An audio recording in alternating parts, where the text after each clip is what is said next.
Boss,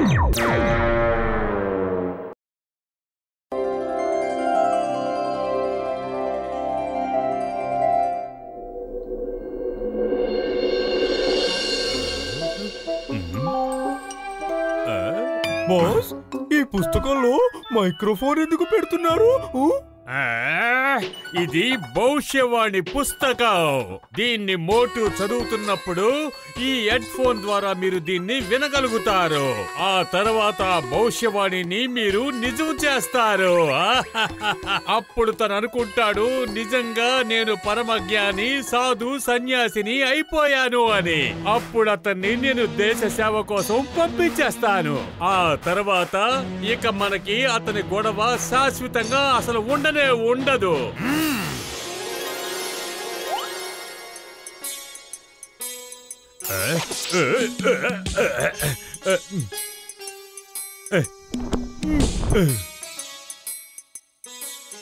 ఏ బిడ్డ, ఆగు ఆగు.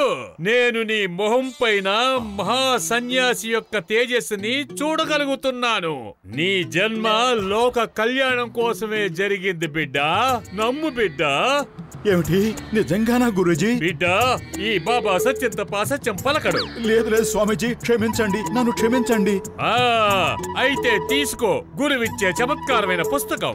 ఇక వెళ్ళు, లోకానికి మేలు చేయి, వాళ్ళ భవిష్యత్తును తెలియజేయి. వాళ్ళ ముందు నువ్వు పుస్తకం తెరిచినప్పుడు ఏ పేజీ అయితే వస్తుందో అందులో ఉన్నది నువ్వు చదివి వాళ్ళకి వినిపించు. అదే వాళ్ళకి భవిష్యవాణి అవుతుంది. ఒకవేళ నీకు నమ్మకం లేకపోతే ఒక్కసారి దాన్ని పరీక్షించుకో బిడ్డ. ఒక్కసారి ఆగు నాయనా. ఇతను సాధు సన్యాసి అయిన మోటు బాబా.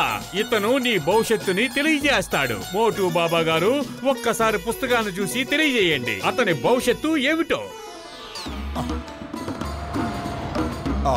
ఈ రోజే, ఇప్పుడే, ఈ క్షణమే ఇతని తల మీద కొబ్బరి బొండం పడుతుంది.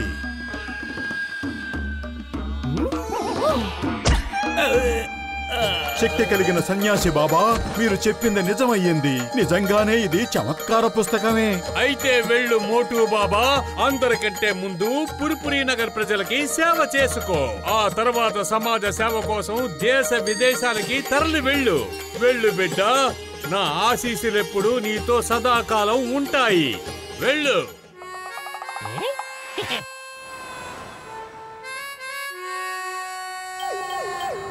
అన్నయ్యల్లారా, ఈ రోజు నుంచి నేను మహా జ్యోతిష్కుణ్ణి, మోటు బాబాని.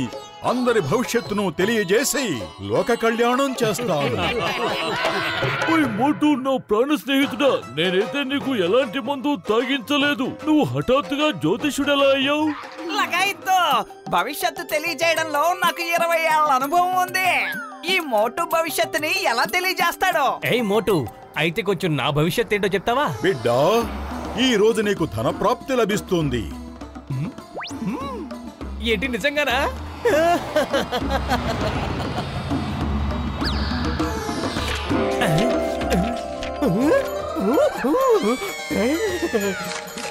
మోటు మహారాజ్, చాలా అద్భుతం.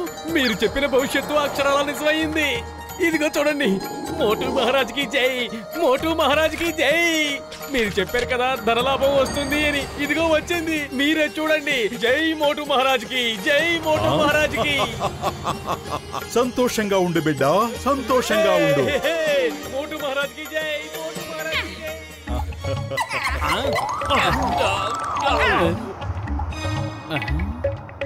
కానీ ఇలా జరిగే అవకాశమే లేదే.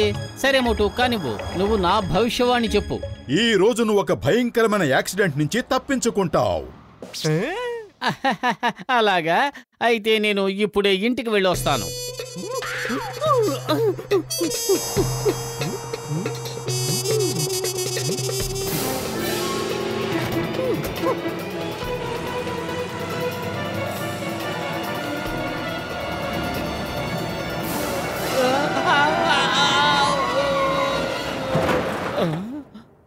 Sorry sir, sorry.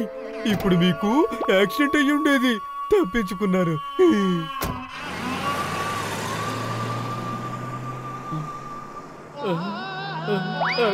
మోటు చెప్పింది నిజమయ్యింది. నాకు యాక్సిడెంట్ జరగబోయి తప్పింది. ఆ కారులో ఉన్నాయన నాకు ప్రాణం పోశాడు.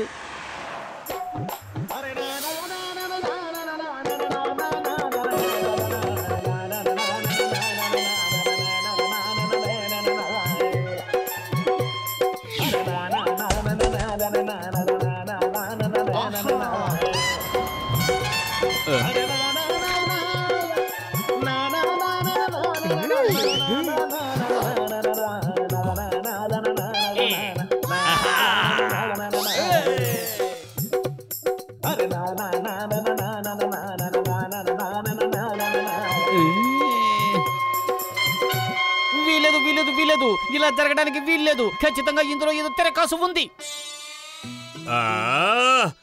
ఎలా ఉన్నావు మోటు బాబా? అన్ని సక్రమంగా జరుగుతున్నాయా? గురుదేవులకు ప్రణామాలు. గురుదేవా, ఇదంతా కేవలం తమ్మహిమే. పురిపురి నగరానికి చాలా సేవ చేసావు బిడ్డ. కానీ నువ్వు లోక కళ్యాణార్థం కోసం పుట్టినవాడివి. వెళ్ళు, దేశ విదేశాలకు వెళ్ళి అందరికీ నువ్వు సేవ చేసుకో. వెళ్ళు బిడ్డ, నా ఆశీర్వాదాలు సదా ఎప్పుడు నీతోనే ఉంటాయి. గురుదేవా, నేను తమ ఆజ్ఞ ప్రకారమే చేస్తాను. లోకంలో ఉన్న ప్రజలందరికీ సేవ చేయడానికి నేను రేపు ఉదయాన్నే బయలుదేరతాను. నువ్వన్నమాట గురుదేవుడివి. నీ మాయలో పడే మోటు జ్యోతిష్కుడయ్యాడన్నమాట. నేను ఈ సాధు వెనకాల వెళ్లాల్సిందే. అరే పతులు, పద. ఈ బాబా అసలు ఇదంతా ఎందుకు చేస్తున్నాడో తెలుసుకో.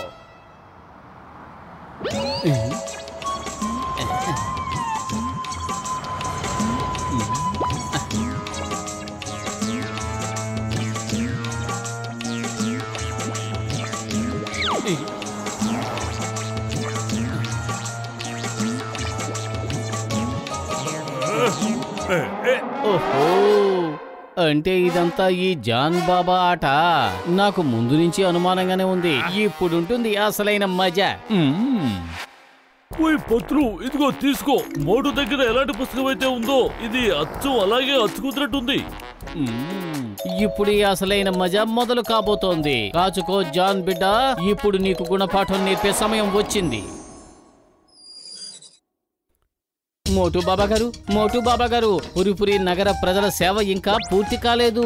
ఈ రోజు మిగిలిపోయిన భక్తుల కళ్యాణం కానివ్వండి. రాత్రికి ఉండి వెళ్ళిపోండి. ఎందుకంటే ఈ రోజు మీ భోజన పలహారాలన్నీ నేను సిద్ధం చేసి పెట్టాను. ఈ కొట్టు బాబాయ్ కూడా సమోసాలు కావాలని ఆర్డర్ చేశాను. ఏమిటి, సమోసాలా? ఓకే పతులు, నా స్నేహితుడా, అయితే నేను రేపు రాత్రికే బయలుదేరతాను.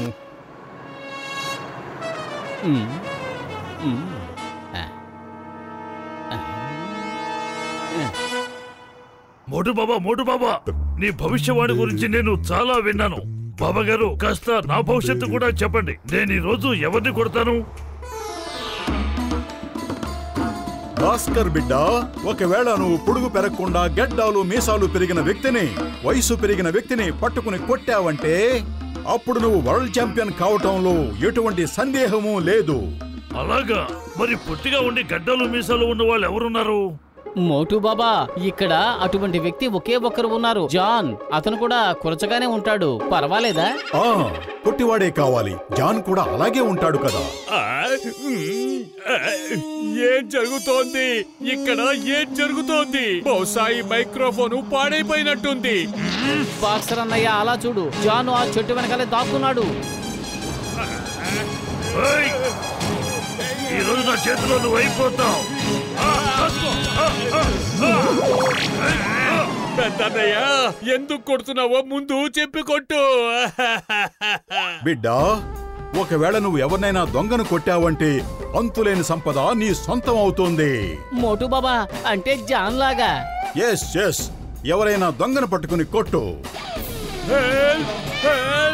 అరే, ఎవరైనా వాళ్ళని ఆపండి.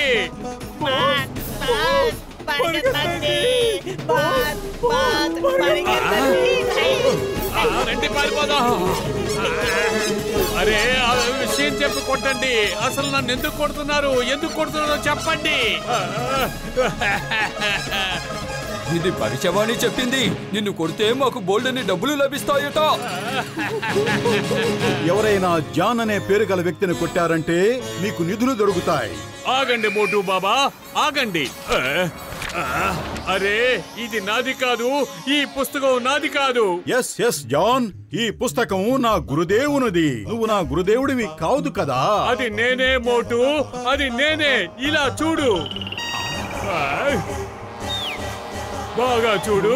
నీకు ఆ పుస్తకం ఇచ్చిన గురుదేవుణ్ణి నేనే. ఆ పుస్తకం ఎక్కడుంది? అరే, ఈ పుస్తకం వల్ల నాకు బోల్డ్ అని దెబ్బలు తగిలాయి. జాన్, నీ దొంగ పుస్తకం ఇదిగో ఎక్కడుంది చూడు. ఇదే కదా నీ పుస్తకం? ఆ భవిష్యద్వాణిని తెలియజేసే చమత్కార పుస్తకం.